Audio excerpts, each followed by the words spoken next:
তাহলে ঘুরিয়ে 114 হলো। এতগুলো আলিম চলে গেল, মৌলানা চলে গেল, মুফতি চলে গেল, মুহাদ্দিস চলে গেল, কেউ একটা বিসমিল্লাহ সূরা তওবাতে লিখে দিতে পারেনি। আজও পর্যন্ত কেউ পারবে না। আল্লাহ দেয়নি, কেউ পারেনি। আল্লাহ দেয়নি, কেউ পারেনি আর পারবে না। কেন? এরা হলো দুর্বল। এতগুলি লোক বসে আছেন, কার ক্ষমতা আছে একটা জেরকে কেটে দিই? পারবে? জোরে বলেন, পারবে? তাহলে মুসলমান দুর্বল না সবল? জোরে বলেন, দুর্বল। আর অন্য জাতিরা সবল। কেন বলেন তো? ওরা নিজেদের আল্লাহকে নিজের হাতে বানায়। তাহলে কত ক্ষমতা! নিজের আল্লাহকে নিজে বানাই। টাকা কম হলে 1.5 ফুট, টাকা বেশি হলে 22 ফুট। আবার এলান করে অমুক জায়গায় কালি হয়েছে 28 ফুটের দেখবি, তাই মানে টাকা বেড়ে গেছে। তাহলে নিজের আল্লাহকে যারা নিজে বানায় তাদের ক্ষমতা বেশি না কম? তারপরে সারা রাত মদ খেয়ে আল্লাহর কাছে নাচানাচি করে। কোনো একটা মুসলমানের বাচ্চা মদ খেয়ে মসজিদের দরজায় ঢুকতে পারবে না। তাহলে দুর্বল, ইয়ার বুদ্ধি কম, হুঁশ কম। কিন্তু আর আবার আল্লাহর সামনে মদের বোতল নিয়ে নাচানাচি করে। মদটা যখন খাওয়া হয়, আল্লাহকে যখন পুজো করা হয়ে যায়, তুলে নিয়ে গিয়ে নদীতে ফেলে পাছায় লাত মারে। তাহলে তাদের বল বেশি, তাদের ক্ষমতা বেশি। তারা আমাদের থেকে অনেক গুণে ক্ষমতা রাখে। বন্ধুরে, দেবগ্রাম মোড়টা পার হয়ে যাবেন, বরগাছের নিচে আল্লাহর শপিং মল আছে। তারা পানিতে গলছে, পচে যেছে, নদীর ঘাটে কতগুলো পড়ে আছে। তারা নিজের আল্লাহকে ওই জায়গায় রেখে দিতে পারে যেখানে কোনো মূল্য নাই। তাহলে মুসলমান হলো দুর্বল। মুসলমান পেচ্ছাপ করবে, তাও নবীজিকে জিজ্ঞেস করতে হবে আমি কেমনভাবে পেচ্ছাপ করব, কোন হাতে তাহারাত করব। মুসলমানের মুখে যদি থুতু আসে, ডান দিকে ফেলবো না বাম দিকে ফেলবো? নামাজের ভিতরে থুতু এলে কি করব? এরা নিজেরা স্বাধীন নয়, এরা পরাধীন। আল্লাহ যেটা বলবেন, নবীজি যেটা বলবেন, তার বাইরে এদের চলার ক্ষমতা নাই। এই বস বস বস বস। আমার বুড়োর ছবি নিতে এসেছিস। যখন ইয়ং ছিলাম, ছবি দেওয়ার লেগে দৌড়ে বেড়াচ্ছিলাম, তখন কোথায় ছিলি? হ্যাঁ, এখন বুড়িয়ে গেছি তো ছবি নিতে এসছি। রসকস শেষ, যে ছবি নিব। তো মুসলমান হলো। এবার আল্লাহ কি বলছেন, আমি আয়াতে যাচ্ছি। বিসমিল্লাহির রহমানির রহিম। ইন্নাল্লাহা আশতারা মিনাল মুমিনিনা আনফুসাহুম ওয়া আমওয়ালাহুম বিআন্না লাহুমুল জান্নাহ ইকাতিলুনা ফি সাবিলিল্লাহি ফায়াকতুলুনা ওয়া ইউকতালুনা ওয়া'দান আলাইহি হাক্কান ফিত তাওরাতি ওয়াল ইনজিলি ওয়াল কুরআন ওয়া মা আওফা বিআহদিহি মিনাল্লাহি ফাস্তাবশিরু বিবাইয়িকুমুল্লাযী বা'য়াতুম বিহি ওয়া যালিকা হুয়াল ফাওজুল আযীম। আল্লাহ বলছে, মুমিনের জান আর মালকে আমি জান্নাতের বিনিময়ে কিনে নিয়েছি। মুমিনের জান আর মুমিনের মাল আল্লাহ জান্নাতের বিনিময়ে কিনে নিয়েছে। একটু অ্যাটেনশন হয়। মুমিনের সমস্ত মাল আর মুমিনের জান আর নিজস্ব নয়। আল্লাহ বলছে আমি জান্নাতের বিনিময়ে কিনে নিয়েছি। জান্নাতের বিনিময়ে আল্লাহ জান্নাত দেবেন। বিনিময় রেস্টি একটা হয় না? দলিলে লেখা আছে আপনার বাড়ির পাশে আমার 5 কাঠা জায়গা আছে, আর আমার জমির পাশে আপনার 10 কাঠা জমি আছে। আমরা আপোষ করলাম যে আপনার জমিটা আমাকে দিয়ে দেন, আলটা ভেঙে দিয়ে একটা জমি করে নিই, আর আপনার বাড়ির পাশে আমার 5 কাঠাটা আপনি নিয়ে নেন, এটাকে বিনিময় রেস্টি বলে। তো আল্লাহ তাবারক ওয়া তাআলা বলছেন, আমি জানকে আর মালকে মমিনের কিনে নিয়েছি, মমিনের সঙ্গে আমি বিজনেস করব, কাফেরের সঙ্গে করব না। আমি বিজনেস মুশরিকের সঙ্গে করব না, মুনাফিকের সঙ্গে করব না। আমি বিজনেস করব তো মমিনের সঙ্গে করব, মমিনরা ওয়াদা ঠিক রাখবে, এর জন্য আমি মমিনের সঙ্গে বিজনেস করতে চাই। আল্লাহ বলছেন, আমি মমিনের জানমালকে কিনে নিলাম, কিসের বিনিময়ে? বিআন্না লাহুমুল জান্নাহ, জান্নাতের বিনিময়ে। সেই জান, ওই মাল কোন জায়গায় ব্যয় হবে এরপরে আমি আপনাকে বলবো। আমার আল্লাহ বলছে, তোকে আমি যে জায়গায় জানকে ব্যয় করতে বলবো, যে জায়গায় মালকে ব্যয় করতে বলবো, এই মালগুলি জানকে তুমি সেই জায়গায় ব্যয় করবে। তুমি হলে রাখোয়াল, আমি তোমার কাছে ওগুলো রেখেছি। মালটা তোমার নয়, জানটা তোমার নয়। আমরা যতজন এখানে বসে আছি কেউ স্বাধীন নাই। কালকে আমি থাকার ইচ্ছা করছি, আল্লাহ বলছে না, তোকে তো আমি কিনে নিয়েছি, তুই চলে আয়, আল্লাহর হুকুমটাই হবে। আমি বলছি এখনো 20 বছর থাকবো, আল্লাহ বলছে তোকে মাত্র 6 মাস আমি রাখবো, ওটাই হবে। এবং সমস্ত আমার মাল, একদম তিল থেকে তাল পর্যন্ত যত আমার মাল আছে, সমস্ত মালকে আমার রব কিনে নিয়েছেন। কিসের বিনিময়ে কিনেছেন? জান্নাতের বিনিময়ে কিনেছেন। আল্লাহ বলছে, তুই এক হাতে আমাকে তোর জান আর মাল দে, আর আমি আল্লাহ তোকে আর এক হাতে আমার জান্নাতকে তোর হাতে তুলে দিব। অতএব জান্নাতের বিনিময়ে কিনে নিয়েছি। ইকাতিলুনা ফি সাবিলিল্লাহ, আল্লাহর রাস্তায় গিয়ে তোকে জিহাদ করতে হবে। এই জান আর মাল নিয়ে আল্লাহর দ্বীনকে আগে বাড়ানোর জন্য তোকে মেহনত করতে হবে। ইকাতিলুনা ফি সাবিলিল্লাহ ফায়াকতুলুনা ওয়া ইউকতালুনা, প্রয়োজন হলে তুই কতল করে পিস পিস বানিয়ে দিবি রে, আবার প্রয়োজন হলে তুই নিজে কতল হয়ে যাবি। মেন হচ্ছে আমার দিনটা যেন ঠিক থাকে, আমার দিনের জন্য তোকে বানিয়েছি। এই পৃথিবীতে আমি আলু চাষ করতে চাই নাই, এই পৃথিবীতে আমি কচুর চাষ করতে চাইনি, এই পৃথিবীতে আমি ধান গম ধনে জিরে চাষ করতে চাইনি। আমি রব যেটা চেয়েছি, আমার কোরআনের চাষ সারা পৃথিবীতে চলবে। এই চাষটা তোদের কি করতে হবে? তোদের রক্তে এটা পৃথিবীতে এসেছে, তোদের রক্তের বিনিময়ে টিকে থাকবে, আবার তোদের এই রক্তে পৃথিবীতে এটা বপন হবে। অতএব আমি তোদের কাছে চাই, ইকাতিলুনা ফি সাবিলিল্লাহ, আল্লাহর রাস্তায় বেরিয়ে যাও এবং কি করো? মানুষকে তুমি কতল করে দাও, কেটে দাও, পিস করে দাও। আর কি করো?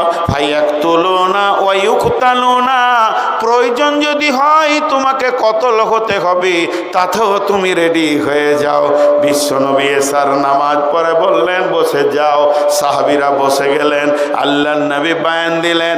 বয়ান দেওয়ার পর বলছে, যায়েদ কোথায় আছো? এ যায়েদ, তুমি কোথায় রয়েছো?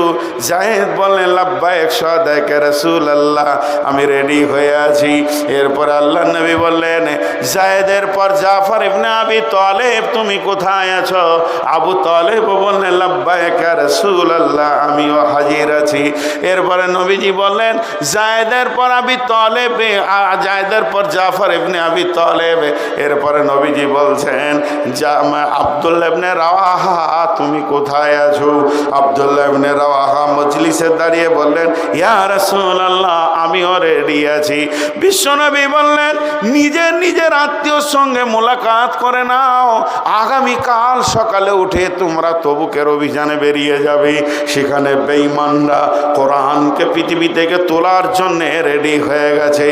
আর তোমাদের বসে থাকা চলবে না, উঠো, তোমরা জাগো, মুসলিম জাগো, চলো ওই জায়গায় তোমাদেরকে পৌঁছাতে হবে। হযরতে যায়েদকে বললেন, যায়েদ, আমি তোমাকে প্রধান সেনাপতি করে পাঠালাম। তোমার পরে জাফর ইবনে আবি তালেব মুতার তবুকের যুদ্ধে দ্বিতীয় সেনাপতি হবে।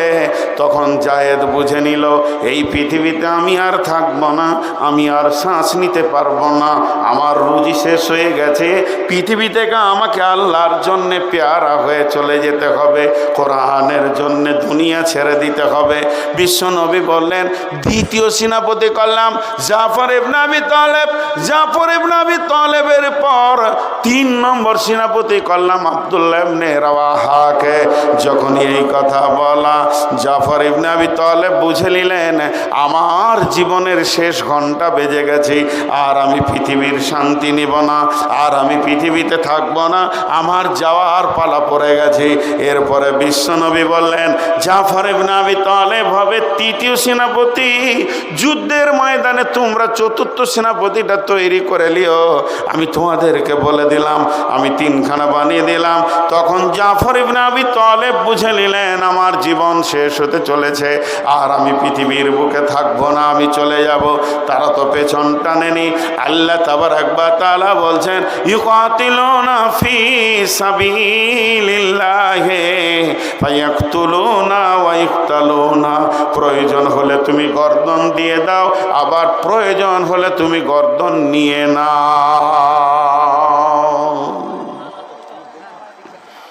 জি, 3 জন সাহাবী গেলেন, যুদ্ধের মহড়া শুরু হয়ে গেল। প্রথম হযরতে যায়েদ যুদ্ধ পরিচালনা করতে লাগলেন।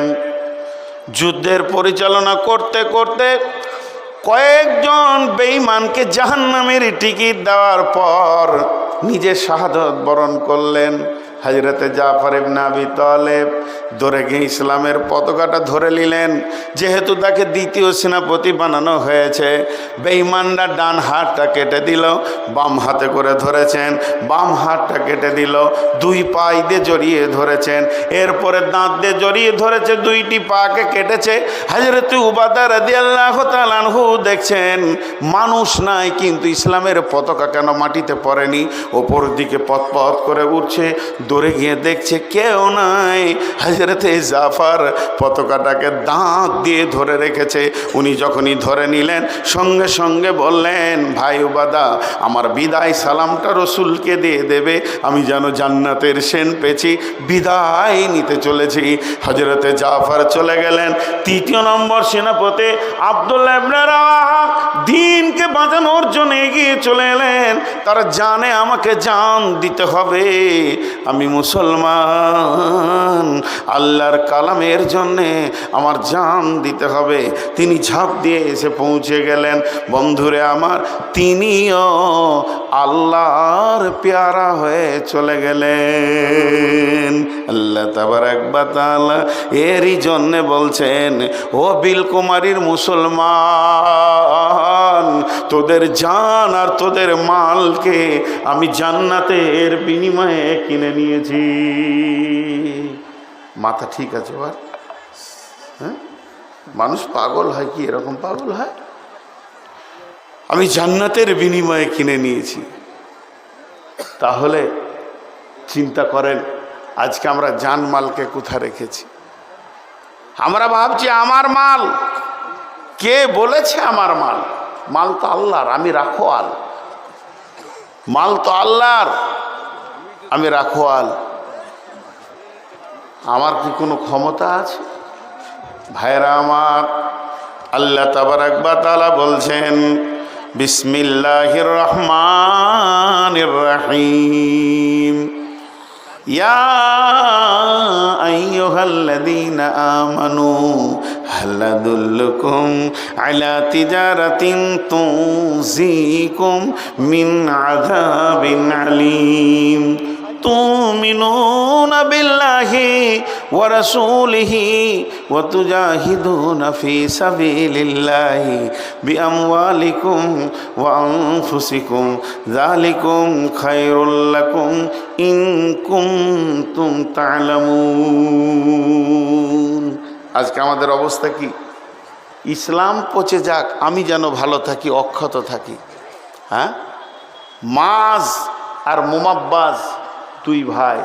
আমি কয়েকটা জিহাদের ছোট ছোট ঘটনা আপনাদের কাছে শোনাবো।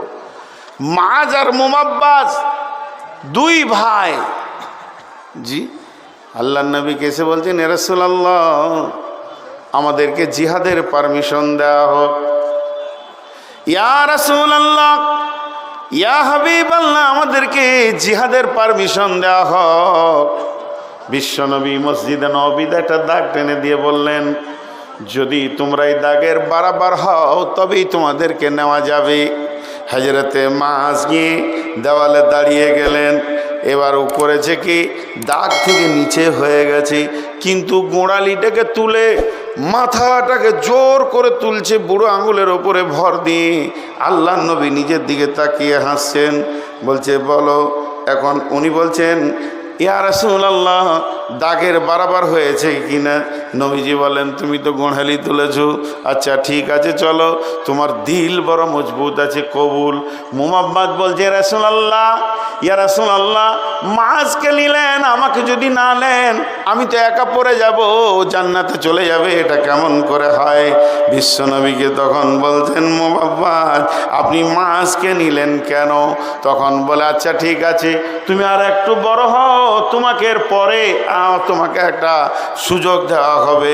তখন মুহাম্মদ বলছেন, ইয়া রাসূলুল্লাহ, মাআজকে বলেন আমার সঙ্গে লড়াই করবে, যদি ওকে তুলে আছাড় না মারতে পারি তাহলে আমাকে নিবেন না। বলে ঠিক আছে, তোমরা দুইজনে লড়াই করো, যে জিতবে তাকেই না হবে। মাআজের গলাটাকে মুহাম্মদ ধরেছে, কানে কানে ফিস ফিস করে বলছে, ভাই তুই তো বড় ভাই, আমি হলাম ছোট ভাই, তুই আগে জান্নাতে চলে যাবি, আমি পেছনে পড়ে যাব, এটা কেমন করে হয়? তুই আমাকে ছেড়ে কেমন করে জান্নাতে থাকবি রে? একসঙ্গেই তো ঘোরাফেরা করি, তাহলে একটা কাজ কর, তুই আমাকে তুলে একটা আছাড় মেরে দে, তারপরে তুই সুযোগ দিবি, শরীরটা ঢিল করবি, আমি তুলে তোকে একটা আছাড় মারবো, তুই একবার আমাকে মারবি, তোকে একবার আমি মারবো। বিশ্বনবী কি ফাইসালা দেয় দেখব। ঘটনা তাই ঘটলো, মাছ মুহাম্মদকে তুলে একটা আছাড় মারলো, পাল্টা মুহাম্মদ মাছকে ধরে একটা আছাড় মেরে দিয়েছে। দুইজন ধুলো মেখে দাঁড়িয়ে আছে। বিশ্বনবী বলছেন, চলো তোমাদের দুইজন কি পারমিশন দেওয়া হলো। এবার তারা দুইজন কাঁধে তালোয়ার নিয়ে ওহুদের প্রান্তে চলে গেছে। ওহুদের প্রান্তে ঘুরতে ঘুরতে কাকে পাবো কাকে পাবো, দুই ভাই বলছে আবু জাহেলকে দুনিয়া ছাড়াবো। রসুলকে বড় কষ্ট দিয়েছে আবু জাহেল, আমি মায়ের কাছে শুনেছি, আব্বার কাছে শুনেছি, আবু জাহেল বড় কষ্ট দিয়েছে। সাহাবীদের ভিতরে খুব ঘোরাঘুরি করছে। বড় সাহাবীরা বলছে, তোরা ছোট মানুষ, একটু চুপ থাক, এত বাড়াবাড়ি কেন?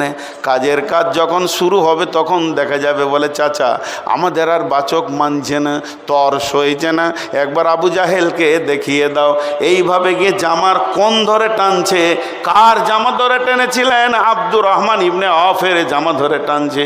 বলে চাচা, আবু জাহেল কোনটা? বলে আবু জাহেল কি করবি তোরা? জানিস কত বড় বীর, কি করবি তোরা? বলে ওইটা কি খাবো, ছোটোখাটো খাবো না।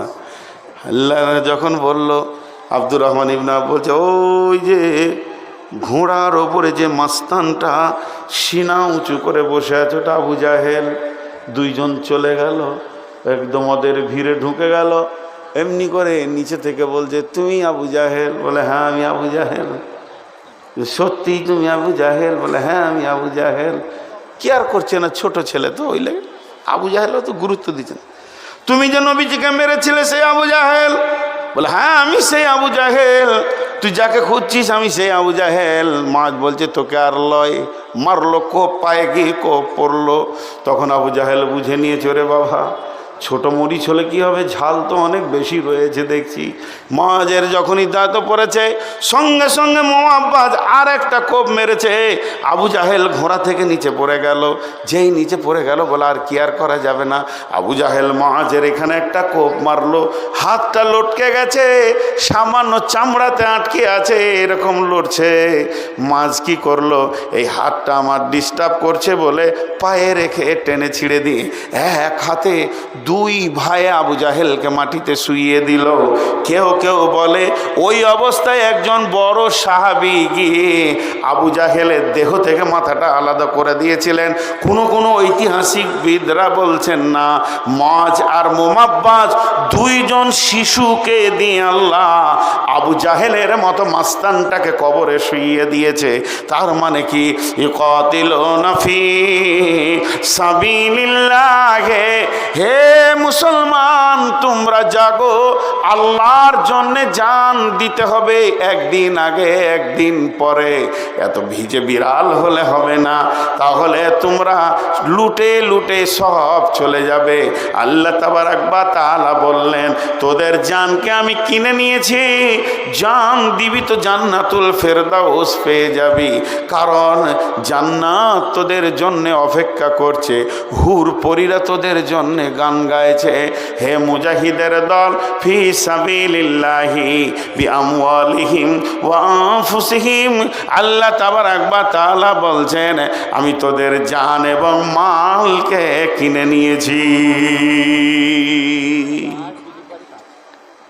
হাজি ভাই একদম বিরক্ত হবেন না, বসেন বসেন বসেন। এমন কিছু শীত আসেনি, যথেষ্ট পরিমাণে এখন মানুষের শীত কমে গেছে।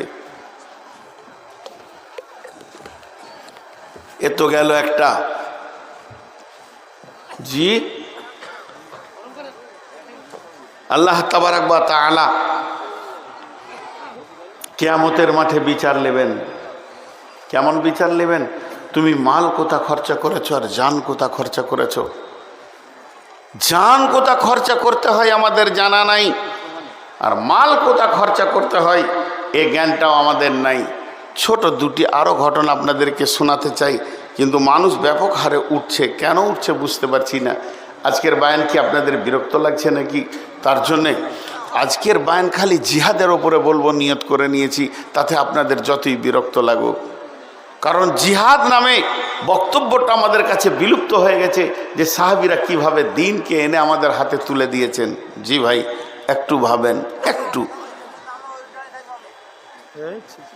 আমাকে ডাকছে কে?